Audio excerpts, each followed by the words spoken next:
రాహుల్ గాంధీ గారు భారత్ జోడో యాత్ర అని బయలుదేరిన అక్కడ మణిపూర్ లో ఆయననేమో భారత్ జోడో అంటున్నారు. ఆయన పార్ట్నర్స్ అందరూ రాహుల్ కు చోడో అని చెప్పి వెళ్ళిపోయి వాళ్ళందరూ ఎవరి దుకాణం వాళ్ళు పెట్టుకుంటా ఉన్నారు. ఎందుకంటే వాళ్ళకి అర్థమైపోయింది కాంగ్రెస్ పార్టీతోని కాదు, బీజేపీని ఓడగొట్టాలి అంటే కాంగ్రెస్ కు ఆ సత్తా లేదు, కాంగ్రెస్ వల్ల కాదు.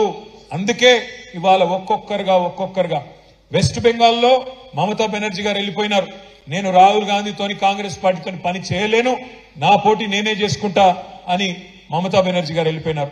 అరవింద్ కేజ్రీవాల్ గారు ఢిల్లీలో పంజాబ్ లో మా వల్ల కాదు ఈ కాంగ్రెస్ పార్టీ యొక్క అహంకారాన్ని భరించడం, మేము కూడా వెళ్ళిపోతున్నామని చెప్పి వాళ్ళు కూడా వెళ్ళిపోయినారు. తర్వాత ఇప్పుడే చూస్తా ఉంటే ఇక్కడికి వచ్చేటప్పుడు బీహార్ లో నితీష్ కుమార్ గారు మా వల్ల కాదు కాంగ్రెస్ పార్టీని భరించడం, నేను కూడా వెళ్ళిపోతున్నా, బీజేపీని కొట్టాలంటే మళ్ళా వీళ్ళతోనైతే కాదు అని చెప్పి ఆయన కూడా వెళ్ళిపోతా ఉన్నాడు.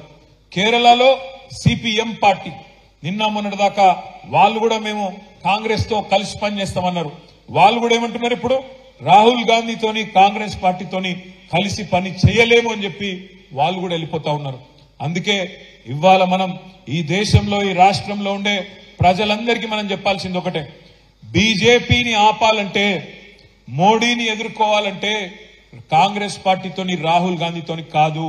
ఎవరి వల్ల అవుతుంది అంటే ప్రాంతీయంగా బలమైన నాయకులుగా ఉన్న ఒక కేసీఆర్ వల్ల, ఒక మమతా బెనర్జీ వల్ల, ఒక అరవింద్ కేజ్రీవాల్ వల్ల, ఒక పినరాయి విజయన్ లాంటి నాయకుడు ఎవరి రాష్ట్రాల్లో వాళ్ళు అక్కడ గెలుచుకోగలిగితే అట్లయితేనే బీజేపీ నిలువరించగలుగుతాం తప్ప, లేకపోతే మాత్రం కాంగ్రెస్ పార్టీని నమ్ముకొని ఇవాళ ఈ దేశంలో రాజకీయం చేయాలని ఎవరన్నా అనుకుంటే కుక్కతోక పట్టుకొని గోదావరి ఇదినట్టే అనే మాట కూడా ఈ సందర్భంగా నేను మీకు విజ్ఞప్తి చేస్తా ఉన్నా.